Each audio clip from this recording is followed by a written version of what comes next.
This video is brought to you by Miniature Market. Thousands of board games, discounted prices, miniaturemarket.com. Hello my friends, it's the Game Boy Geek here. Hey, today we are hoping that sun does not rise over the city while we're out as vampires trying to get some garlic. Today we're looking at Super Vampire. It's for 2 to 4 players. This is a family game from Queen Games. It's a speed game. We're going to be running around getting some garlic and trying to get the most. Let me show you how it's played. I'll see you on the other side.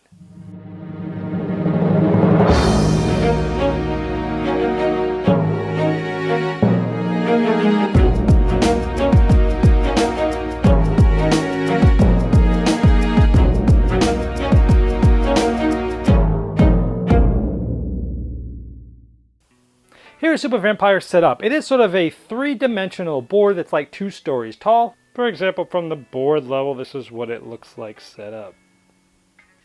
Since one player is going to be the vampire for the round, they're going to take this black vampire finger, they're going to place it on their finger.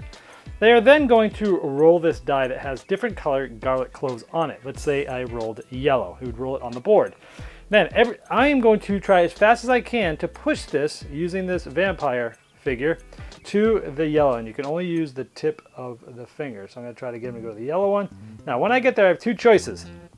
Well, first I'm going to put a garlic right on top of it. Sorry. Now I have 2 choices once the garlic's on top of it. I can either try to go home and put it in my spot, or I can press my luck and roll this again. If I roll it again, let's say now I'm going to green. By the way, if you pick the same one, if you roll the same one, you get another garlic right away. So green, I would have to start moving it down to the green and then roll again or come home. But while I'm doing this, the other players, one at a time, are rolling their dice as fast as they can and trying to get it to be a sun. Only one of the 6 colors is a sun. When they do, they put it in here, and they then pass this to the next player. If there's only one other player, that player will just continue to roll. You split these dice up evenly between the players, but only one player is rolling at once. They are trying to get these suns to get in here all the way. Now, if they get the sun up all the way, they yell out sunrise, and the vampire has to stop, and any garlic that they haven't yet brought home, they lose, and it goes back here. Also, if the player falls off or falls through the cracks, they have to go back to their start spot. Anything they were carrying goes back here. Then the next player, clockwise, would then be the vampire, and everyone else would be rolling these dice. This will continue until all these garlic in the entire game are gone. And once that's done, you would just take the board off and you'd see all the garlic that's in here, and whoever has the most is the winner.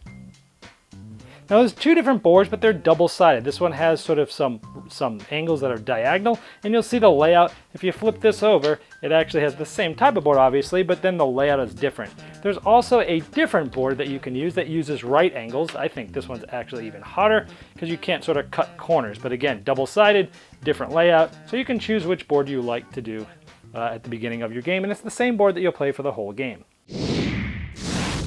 Now this essentially is a family or children's game. Ages is 6 and up, and if you're playing with younger children like that, this game is a lot of fun.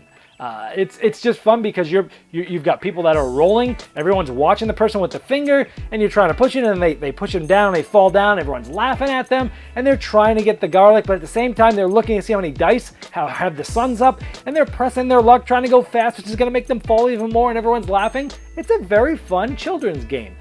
It's hard with that finger because you can't feel anything. There's 2 different boards. That one with the square, with the right angles, is really hard because you really have to stop and slow down. Where the ones that have the angles, you can push a little faster. I like how they have essentially 4 different boards that you can use. I like that when you're not the one doing it, it's still exciting because you're watching them, and you're probably one of the ones rolling the dice, but even when it's not your turn to roll, you're totally engaged, you're watching, you're cheering, you're watching the dice. A ton of excitement in this game. Kids are gonna love it, families are gonna love it, and it's a lot of fun. It's unique. So if you're looking for something like that, this is totally one I would highly recommend because it looks great too as it's standing up, tall. It's a lot of fun. For kids, highly recommend this. That's Super Vampires. This video was sponsored by Miniature Market's Review Corner. The Review Corner features podcasts, video, and written game reviews by gamers for gamers. Miniature Market, the online gaming superstore. Thousands of board games, discounted prices. Check them out at miniaturemarket.com. I'd like to thank each and every one of you for backing me on Kickstarter, making this season become a reality. I'd like to especially thank those here that have backed me at the credit level. Now, these video reviews are also available by audio on our podcast. It's the intros and the final thoughts on GameBoyGeek.com. Click podcast.